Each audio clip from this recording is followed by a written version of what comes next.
An urban campus offers several advantages, but as the student population grows, there isn't a lot of room to expand.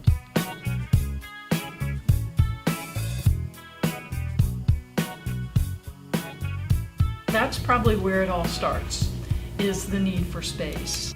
VCU needed an athletic space, and normally that means a pretty high ceiling to accommodate sport. But from what I understand, there was a limit to how high they could build on this street. So instead, they built down into the earth to create a large arena inside.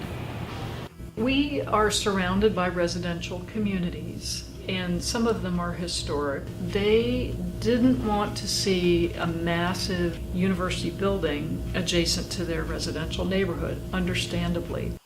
Here, VCU was able to find space by building down. Other times, they were able to use the historic buildings already there. Ginter House was built between 1888 and 1892.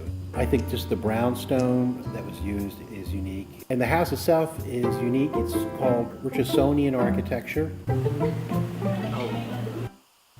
Ginter House is one of the buildings that was actually altered least when VCU purchased it. So this is the original fireplace that was owned by Louis Ginter.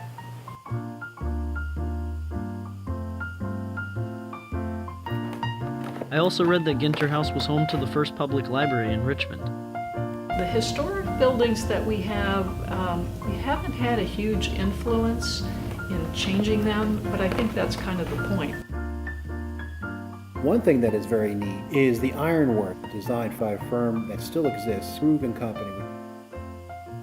This brownstone wall was part of the original house of Ginter, and apparently it was a hotspot for social gatherings in the 1950s.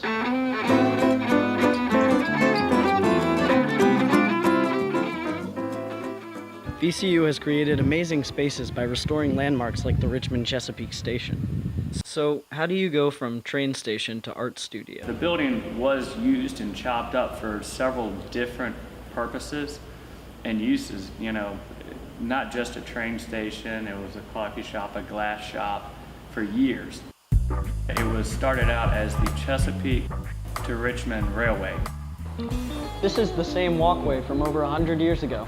They only used it to 1990. At that point, it had to be converted into an electric trolley station. The Richmond Glass Company bought it in 1938. VCU purchased it in 2012. This elevator doesn't work anymore, but they kept it as part of the building. And this wall over here needed to be closed up because it's where the trolley used to pull into the station. These are some of the ways that VCU has found space to expand on a dense urban landscape without diminishing the historic integrity of Richmond, Virginia.